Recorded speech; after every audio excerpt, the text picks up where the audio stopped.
Coach, most fans know about the 2-minute. They don't know as much about the 4-minute. Is the 4-minute as important as the 2-minute? Oh, it's absolutely. So take a look at, for the fan, at the end of the game, if it's 1 or 2 score game, you're either one of these two situations. You're in a 2-minute when you're what? You're behind. And once a 2-minute, you got to score points, you lose the game. The 4-minute drill, you're ahead. Right. As long as you stay ahead, obviously you win the game. So you spend an inordinate amount of time on both these situations because it's either a win or a loss. So when you talk about a game, there's variables or priorities during the course of a game. Obviously, number one is points. The team with the most points wins. But to get points, you need yards, and then the times involved. So keep that in mind. That's variables/priorities. There's always exceptions to the variables. How many timeouts the team has, it's a 1 or 2 score game, and this is really important, who that opponent and who that quarterback is. So at the end of a game, a 2-minute drill, the most important priority or variable is what? Points. Yeah, right? No joke. You're losing, right? Yeah, score points. How do you score points? You have to move the ball down the field, yards, and then how do you do that? You have to manage your time as you do it. So as a player, the quarterback, as a play caller, as the team, this is the variable in order, 1, 2, 3, when you're behind. All right, let's have a little fun here. Now you go 4-minute, you are ahead, you are winning the game. Now you just move these priorities around. Points aren't that important anymore. You're already ahead. Right. So you know what moves to the front? You have time. Time jumps to number one. If you can somehow close the game out holding the ball, you win. Yards stay the same. So let's jump yards right here. And then finally, points. Points are not a priority. Why? You're already winning. Right. So you have points. That's the 4-minute offense. Now there's rules involved in a 4-minute. Let's talk through them here real quick. So you have the ball. We have to win the game. The number one thing is snap the ball with 2 seconds left. Why not 0? Because there's a chance of a penalty. Can have a penalty, so you snap the ball with 2 seconds left. Ball security, you take care of that ball. Whenever you talk to a ball carrier, receiver, quarterback, running back, you always talk to them about when you go in traffic, what do? You cover it or clamp the ball down.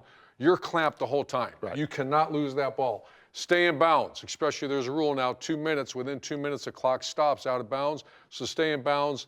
And this is interesting, alert down. For a fan, this is critical. You'll see sometimes a ball carrier breakthrough. You don't want them to score because once again, you can give the ball back to them. Right. When you get the first down, get down. So for example, Trey Wright, 95 cab, alert down. That tells a ball carrier, get the first down, you get the first down and get down. When you get to the end of the game, there's also something called victory. You'll see coaches do that. That's the best feeling in the world. You know what? That means this sucker's over. Victory takes 2 seconds. That's when the quarterback takes the knee, 2 seconds.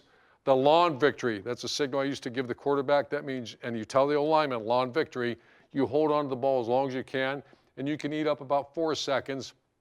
And the last one, launch. This is interesting. You have 5 to 6 seconds to kill. I've only done this once in my career. You take the snap, the offensive line rolls with you, you roll out until pressure comes, and you throw that thing as far and as high as you can, out of bounds, you're out of the pocket, there's no grounding, and the clock stops when the ball hits. All right, let's go back to the variables. If you start moving around the variables in the 4-minute, this is critical. And why would you? Exceptions, okay? If they have a lot of timeouts, you know what happens? Yards at times become more important than time. That's when you'll see people throw the ball in those situations. You'll see them sprint out and try things because you have to get first downs or you're going to give the ball back, okay? The second one, if it's a 1 or 2 score game, if it's a 1 score game, yards become sometimes more, you can't give that ball back to them. And this is what I want to focus on for a second. If that's J.J. McCarthy, the best quarterback right now in the Big Ten Conference. If he's your opponent. He's the opponent. Right. I'm not giving that ball back. Right. So I'm going to start to mess around with the priority, the order of them. Now, anytime you do that, tragedy is real close. Miami Hurricanes against Georgia Tech a couple weeks ago, they did not kneel on, for some reason, they put yards ahead of time.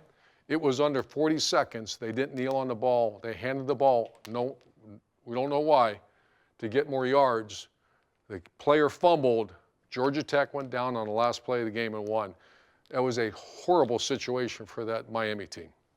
Yeah, I mean, if you move them on either side, you have to have a reason. It's got to be a really good reason. It's got to be one of these probably, right there. Coach, you just went through 4-minute offense on the board, and that was great. Let's now look at specifically what Rutgers did with their 4-minute offense. There was 7:05 left in the game. Michigan State had all 3 timeouts left, and this looks like a 4-minute drive executed perfectly. You know how hard it is to take 7 minutes off a clock when you have all 3 timeouts. And Rutgers did this. I coach with Greg Schiano. He's a maniac about situations to the point he drove me nuts, but he's fantastic at it. You can see every rule that we just put on the board, they followed exactly to a T. So we're not going to go through every play, but they ran the ball 9 straight times. And I want you to notice something here. So the first rule is snap the ball with 2 seconds left. You can see the play clock right in the middle there. It's going 4, 3, 2, they snap the ball. Okay, so he's following that rule. Why? They want to not get close enough to 0 for a penalty, but they want to eat up as much play clock as they can. 9 straight runs. Incredible ball security. Remember we told you, run the ball as if you're in traffic the entire time. That means get both hands on the ball, clamp the ball, and you hand the ball to the official, which they did. I watched it every snap. They ate up all 3 timeouts. They got it down to 2 minutes, and this is victory. Now a very unusual victory, I might add. Okay, so he's in shotgun. And we've had conversation about this. So Rutgers is a shotgun team. Why would you dare put a quarterback under center when he just ran 70-some snaps from shotgun? A center's not used to it. The quarterback's not used to it. So when a viewer says, or a fan says, why would they be in shotgun? That's why. Most important thing in 4-minute offense is time. It's not yards. Watch a quarterback here. Now, I'd rather not that you lose yards that way. I'd rather not do that. But once again, yards has no impact on the game. Game's over. And he's trying to do a lawn victory. Remember our conversation about lawn victory? You're trying to take a victory, which is kneel, extend it as much as he can. He gets about 7, 8 seconds here. And so that's a victory formation. Game, set, match. Rutgers finds a way from a 21-point fourth quarter. They found a way to win this game. You know how Coach Schiano always talks about chop? Yeah. I want you to watch this. You have to keep believing, believing, and believing. And you know what? If it doesn't end up the way you want, as long as you did this all the way through the end, then you should be able to sleep at night. That's the peace of mind that I'm trying to talk to you about. The peace of mind to know that you did everything you could to be the best you could be. And you know what happened today?